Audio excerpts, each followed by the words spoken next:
துலாம் ராசிக்கு இந்த புரட்டாசி மாசம் எப்படி சார் இருக்கும்? பஞ்சமஸ்தானத்துல ராகு பகவான் இருக்கிறதுனால பிள்ளைகள் வகையில கொஞ்சம் கவனமா இருந்துட்டு இருக்கணும். தேவையில்லாத வாகன செலவு, தேவையில்லாத சின்ன சின்ன மருத்துவ செலவு, தேவையில்லாத இந்த வாட்ஸ்அப் ஃபேஸ்புக் சம்பந்தப்பட்ட வகையில உங்களுடைய வாழ்க்கையை பாதிக்கிற மாதிரி சின்ன சின்ன அவமானங்கள் இந்த மாதிரி வரக்கூடிய ஒரு அமைப்பு இருக்கிறதுனால பிள்ளைகள் விஷயத்துல மிக மிக கவனமா இருக்கிறது நல்லதா இருந்துட்டு இருக்கும் அப்படிங்கிறது ஒண்ணு. இருந்தாலும் 10ஆம் இடத்துல சந்திர பகவான் ஆட்சி பலம் பெற்று இருக்கிறதுனால நல்ல உத்தியோகம் கிடைக்கிறது. அந்த உத்தியோகத்தில் உயர்ந்த பதவி கிடைக்கக்கூடியது அல்லது உங்களுடைய திறமைகள் எல்லாம் பெருமையாக பேசப்படக்கூடிய அருமையான சூழல் ஆரம்பிக்கிறது. இதுவெல்லாம் இந்த புரட்டாசி மாதம் முழுவதுமே இருந்துட்டு இருக்கும். ஒரு சில பேர்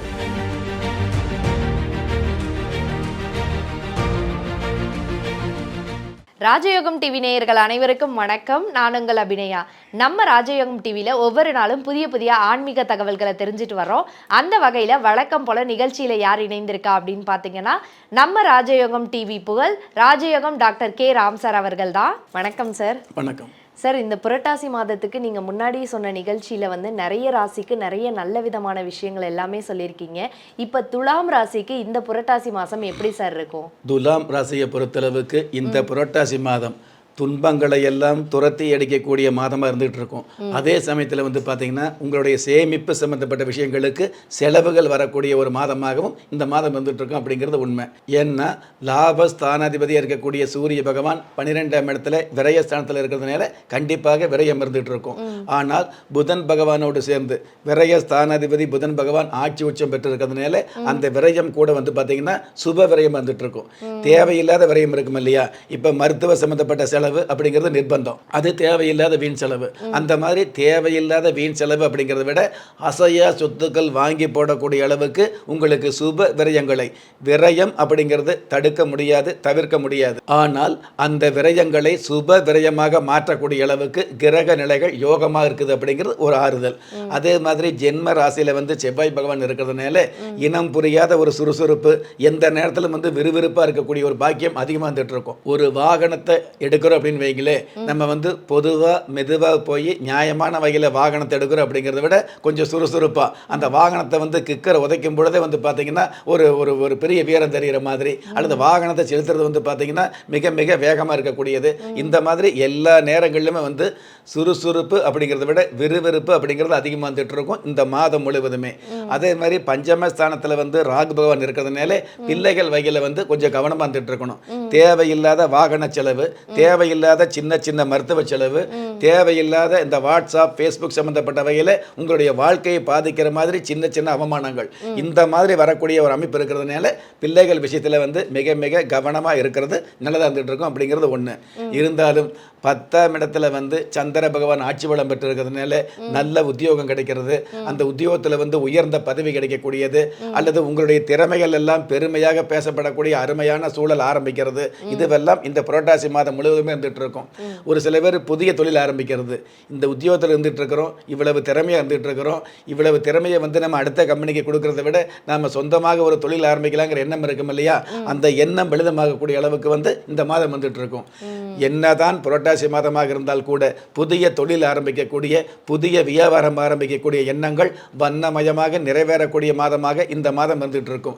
இருக்கிற தொழிலை விரிவுபடுத்துறது, அதே மாதிரி பிள்ளைகளுடைய கல்விக்கு பெருமையான கல்விக்கூடங்களில் பிள்ளைகளை சேர்த்தக்கூடிய அருமையான வாய்ப்புகளும் கிடைக்கக்கூடிய மாதமாக இந்த மாதம் இருந்துகிட்டு இருக்கும்.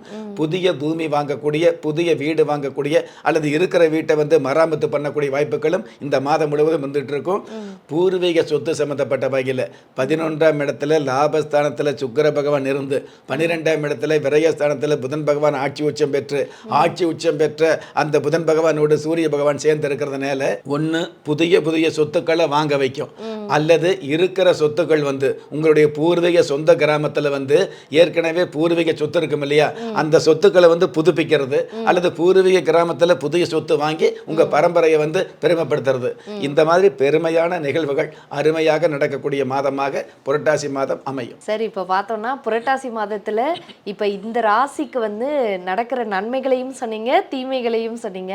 இதுல நம்ம இப்போ பண விரயம் ஆகும் அப்படின்னு சொன்னீங்கல்ல சார், இந்த பண விரய விரயத்தை தடுக்கிறதுக்கு நம்ம என்ன மாதிரியான பரிகாரங்கள் பண்ணா கரெக்டா இருக்கும் சார்? அதாவது பண விரயம் அப்படிங்கிறது வந்து விதி, அதை நம்ம தடுக்க முடியாது.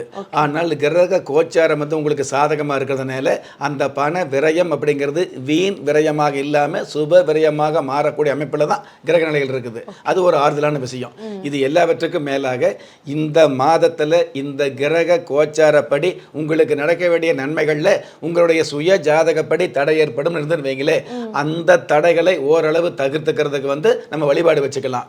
அதற்கு கால நேரம் பார்க்காம கால பைரவர் வழிபாடு வச்சுக்கிறது மிக மிக சிறப்பு. அதற்காக நம்ம வந்து உத்தியோகம் போகாம பைரவர் சன்னதியில் உட்கார்ந்து மந்திரம் சொல்லு அப்படின்னு சாஸ்திரம் சொல்ல கிடையாது.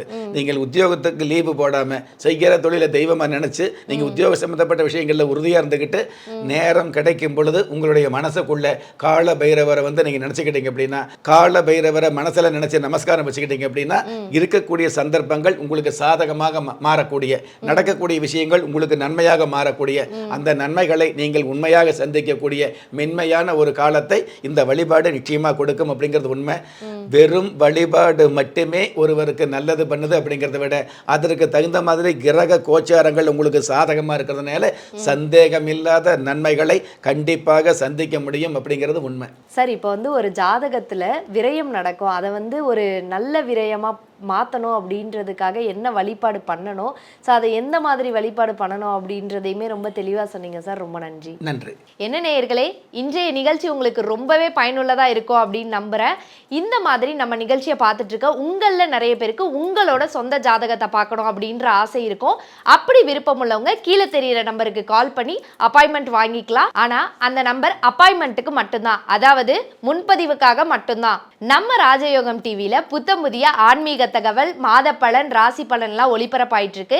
அது மட்டும் இல்லைங்க, ஒவ்வொரு நாளுமே உங்களுக்கான அதிர்ஷ்ட எண், உங்களுக்கான அதிர்ஷ்ட நிறம், உங்களுக்கான அதிர்ஷ்ட எழுத்துக்கள், இது எல்லாத்துக்கும் மேல ஒவ்வொரு நாளுமே நீங்கள் வழிபட வேண்டிய தெய்வம், இது மாதிரியான நீங்கள் தெரிந்து கொள்ள வேண்டிய அல்லது கடைபிடிக்க வேண்டிய விஷயங்களை உடனுக்குடனே தெரிஞ்சுக்கணும்னு நினைச்சீங்கன்னா நம்ம ராஜயோகம் டிவியை லைக் பண்ணுங்க, ஷேர் பண்ணுங்க, சப்ஸ்கிரைப் பண்ணுங்க, மறக்காம அந்த பெல் ஐக்கானையும் கிளிக் பண்ணிக்கோங்க.